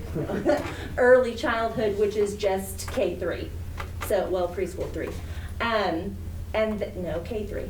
And so those would be our definite lower. So how does that apply then when they hit high school? That's a whole different teacher. So then you're not And gonna hire they're all another different teacher again. classes though, too. Well. So since we're able to split classes based on the schedule, just because normally what Mr. Peter does is he'll take, half the kids will take English this period, the other half will take social studies. So then 2 periods later, those classes would flip-flop. There are times, like right now, we have to keep one class together, so like Mrs. Hanson in English teaches 7th, 8th, and 9th grade English. And so she has to, that would be 6 periods, but she also has 1 period of senior English. So if you put all those together at 7 periods, we have to give them a plan, so then you knock it back to 6 periods. One of those classes has to be together and combined. So right now, our 7th grade is the class that has to have one, be combined for the core classes is what we're at right now. And so, unless we had a jack of all trades teacher that could teach math, science, and English at the middle level, then you could make sure that all classes are split. But right now, basically, one class is always gonna have to stay together. So you would A lot look more and see. complicated than Yeah. 3rd grade. But you have a lot to work with, that one year can be one way, next year can be completely Yeah. different. Yeah. Depending upon the class and how much. Class size plays a lot into Yeah. it, so like this year with 7th and 8th grade, we looked at class size and we said smaller class, we're gonna keep them together. Plus, they just came from the elementary where they were together and kept 8th grade split for their core classes. In the end, it's what's best for the students, Right. you know, Absolutely. as a group. Absolutely. And as individuals. Absolutely, yes. Yes. Absolutely. So we try to, the whole student, we try to picture, yeah. The reason I asked that about the teachers willing to move, Yes. because if they're in an area where they're for 1 or 2 years, now that class has moved on, and you don't need them down there anymore. I mean, you're gonna let them go, you're gonna hire a different one then to carry in the next 2 or 3 years?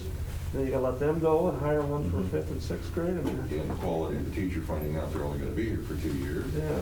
I mean, can you get teachers to come in knowing they're only gonna be here for a couple of years possibly? you know? That's been done in the past. That's it? Mm-hmm. And then in the end, there's room for them. Yeah, For- yeah, you never know. You just don't know. Mhm. And like Whitney White, she's taught several different things. She Mhm. was the newbie, and I call them newbies, and so she had to move with first, and then she's second, then she's back down to first, Mhm. and she's just been willing to do that, Mhm. you know? Yeah. Elementary teachers are kind of made for that, Right. you know, where the need is, because like you said, they're K-6 or K-8. Mhm. But that has been done in the past, where they've hired somebody, and said, this might be only for 1 year. You can't get past 3 years, I don't think, because of tenure, am I Tenure. right? Yeah. After 3 years of tenure. Their tenure. Yeah. So, but that wasn't an issue. There has been, when I was teaching, there was a reduction in force, some teachers in the past. My question is, like when I was in school, and it's not that long ago, but it was a while back, but like my class, we were like one of the smallest classes at that time, and we were bigger than any of these classes in here. And I just don't understand why we gotta have so many more teachers now all of a sudden than what we did back then. You were split though. We were in little kids, but when we got to like 5th grade, we weren't, I don't think, were we? Right, Yeah, we well, were. Yeah, and you if were you- split. Yeah, you're right, we were. But, yeah. Now, would Chance, when I first Retract started that. teaching kindergarten, my job was to teach them the letters of the alphabet and count to 20. It's changed. And now, they already know the letters, most of them, and they're reading. And you, Yeah. I'm sure you find that with your son. He's coming home and reading. It's just totally different. There's a, and Us there's a as lot American more people, we're getting needs, dumber. you know. Don't call your tractor and balance your checkbooks next. Yeah, I don't think they teach that in school, but they know how to balance a checkbook. Okay, so that's. All right, so I just wanted to soapbox. share that information you. with you because I would much rather you have information before you need it than not have. So, parents in high school. Well, along the same thing. I was putting together some information. Right now, we have one para in the high school. And specifically looking at our special education program, Ms. Blair Sauser has a caseload of 20-plus students. And so it's very hard to have those students out in the general classroom with only one para able to go around with them. So we're working on making a list of how we could use a para and how we can justify having another para, because I've talked to her about least restrictive environment, having our kids in the classroom and trying to support that as much as we can. But with one para, it's really hard to do. So that's why at some point I would like to add another para to the high school. But I just wanted to make you aware that that's a goal of mine. And, you know, I'm working on gathering some information and how we can justify it to share with you. So if there's something that you want to know or where I'm trying to go with it, let me know and I can answer it the best that I can at some point. But that is something that I want to try and add. I know I've talked to some other general classrooms like our 7th grade right now, even if we could use a para in there just to help with teaching a lesson, because those are bigger classes, or something along that line. If we have 27 kids in a 7th grade science class doing a lab, it's nice to have another set of eyes in there to help with that. So just looking at ways to use them that way. Changes in the 712 building, I was just gonna go over things I reminded our students about. Not a whole lot. I reminded them of community service hours. They have to do 10 of those before the end of the year. A lot of them have done it, they just haven't filled out the forms. So Tammy has a little sheet in the office.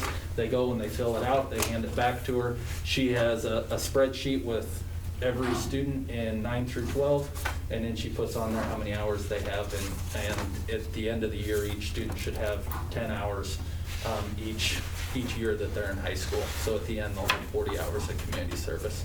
So if you need something done, you can get a hold of me. I can find you some manpower.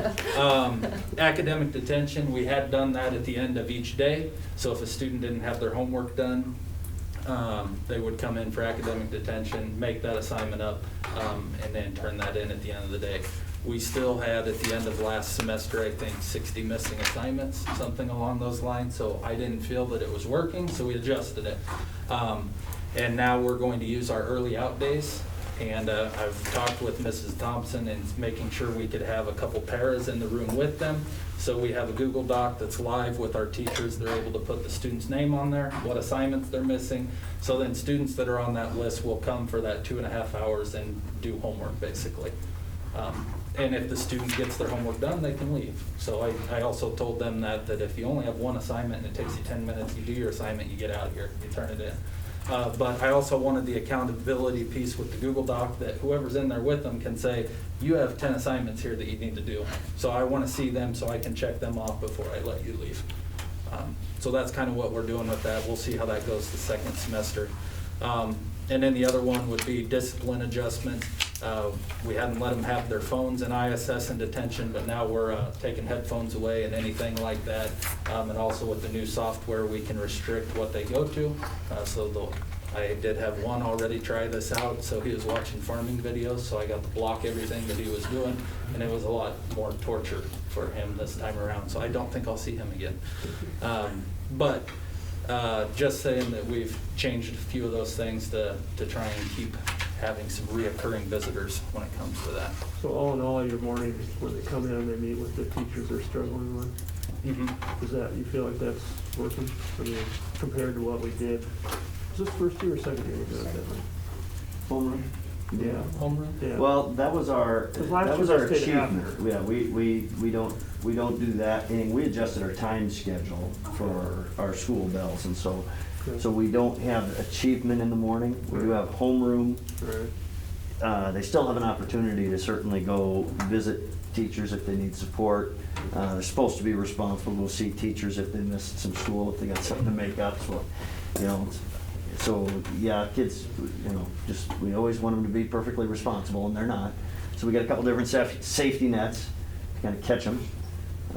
And I think Mr. Schmidt, just outlined kind of your last chances. We've got you, everybody goes home early on Friday, first and third Wednesday.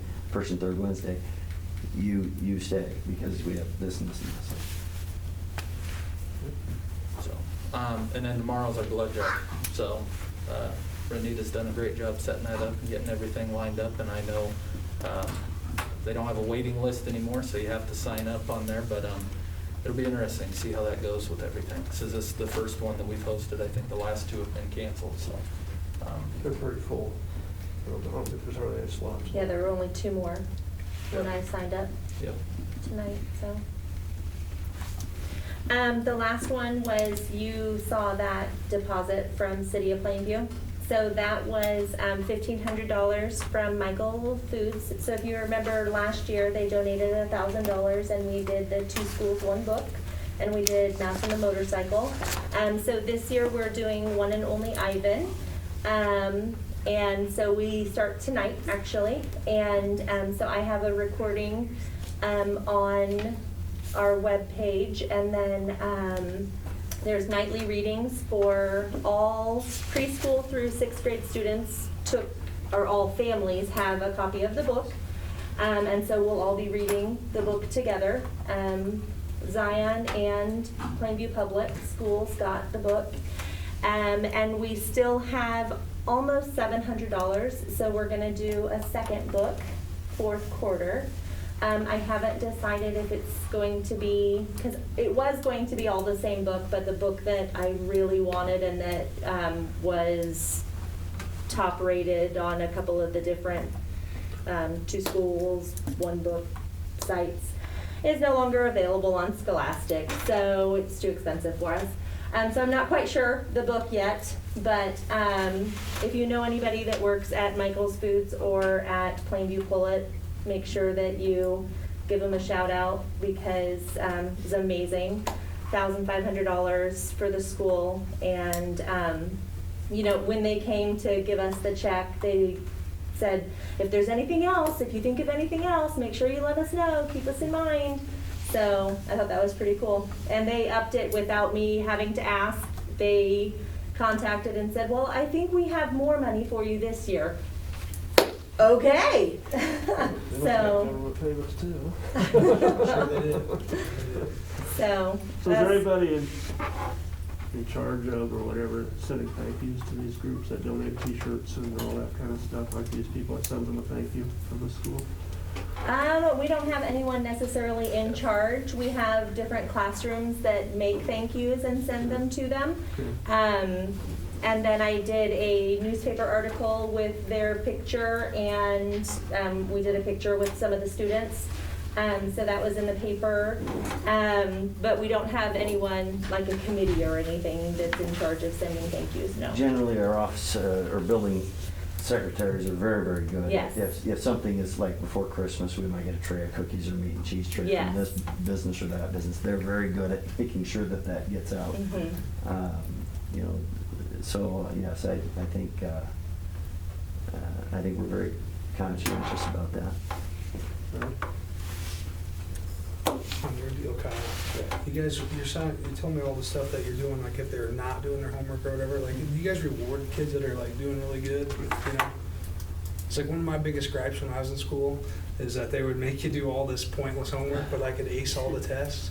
You know what I mean? Yeah, Like, I just always thought that was just busy work. You know what I mean? yeah. And I just wonder if you guys like give those kids anything extra if they're doing really good and they're, you know. I guess off the top of my head, I don't think anything, I mean, other than They don't putting have to kids in take the stuff. paper for, Honor I mean, roll. honor roll and stuff like that, and recognizing them that way. Honors night and stuff, they get recognized, but So something we just started the interventions in the additional IXL interventions in the elementary building.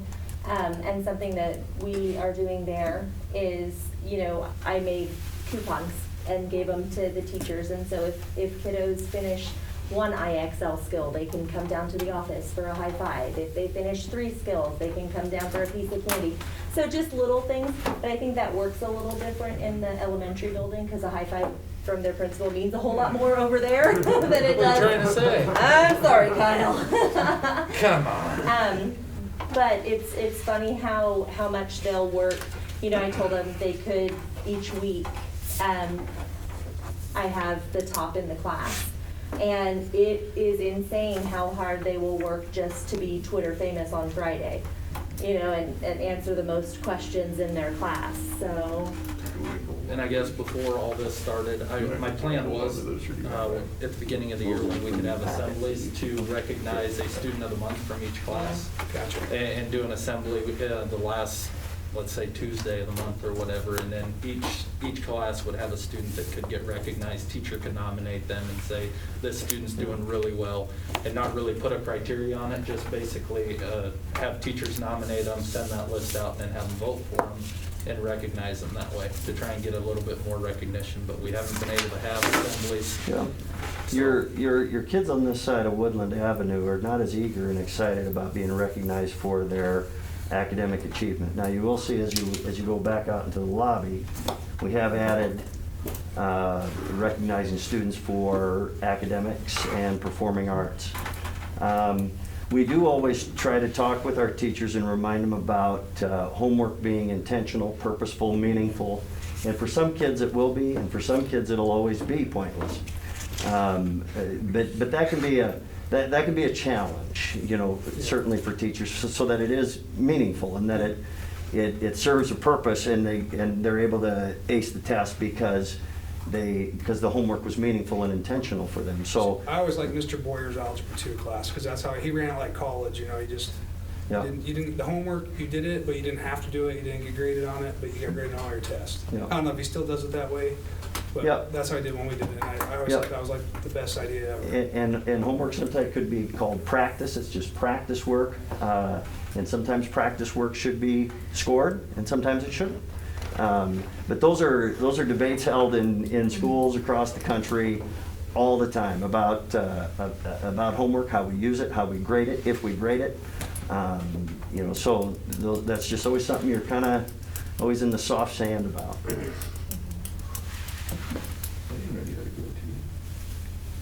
Why don't you put it back on?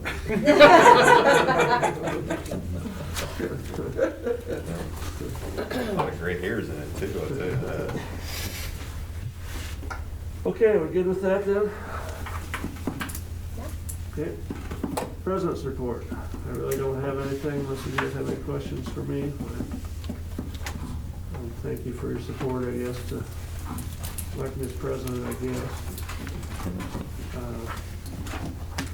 We'll get through another year, things will be fine. So, Superintendent's report. Okay, you're certainly aware that there was a package passed by the United States Congress for COVID relief. This one is not called CARES, but it is called the Response and Relief Act. So it is CARES 2.0 essentially. $82 billion for education, $54.3 for ESSER, $4.1 billion for gear funds, $22.7 billion for higher ed. I still have not been notified by the state of Nebraska what our share is going to be. But we're told that it could be more.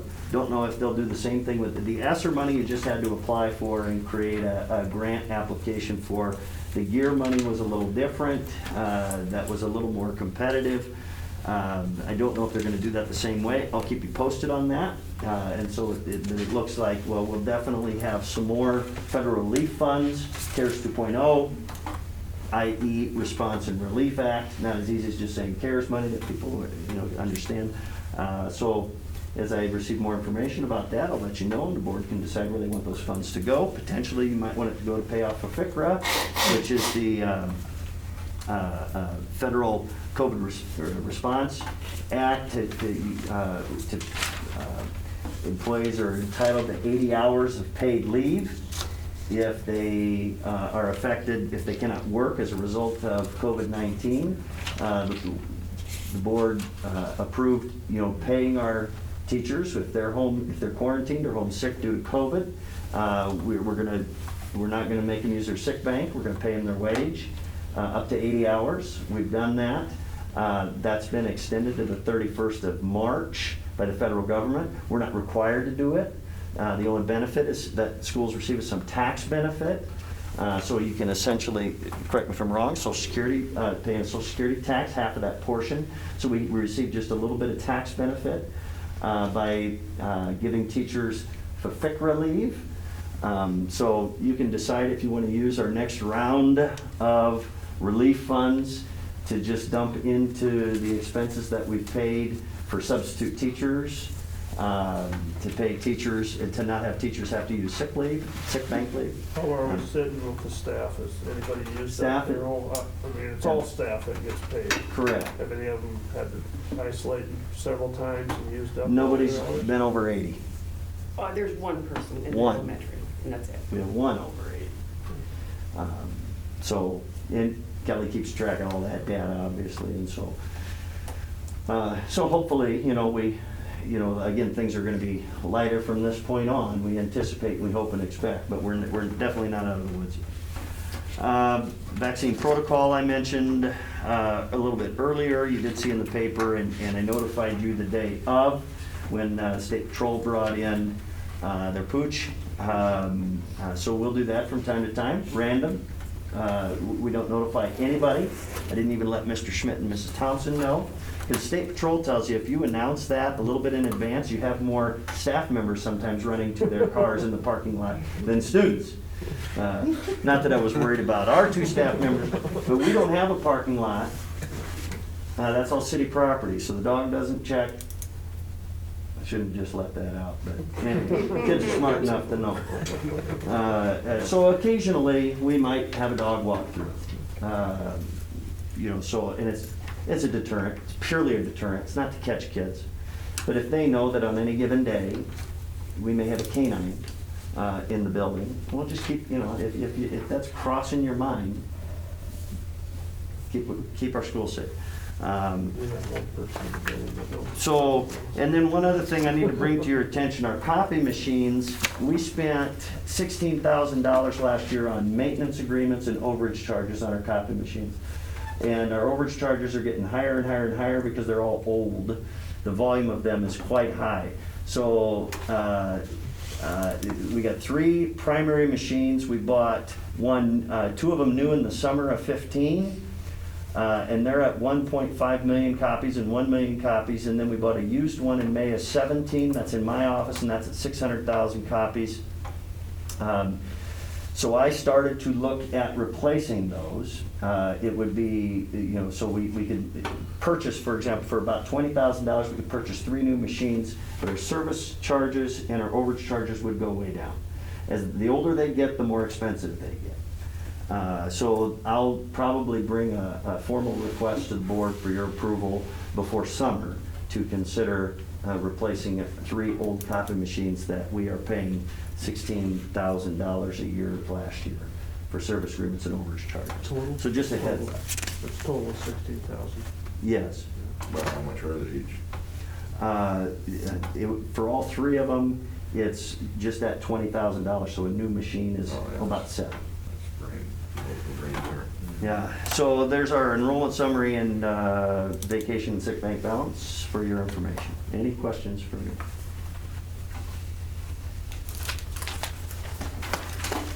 There. There's That's nothing like the else? 8:30 asking, is there any questions? It Yes. better not be. Get the stink eye from Jensen. Thank you all. They've seen it before.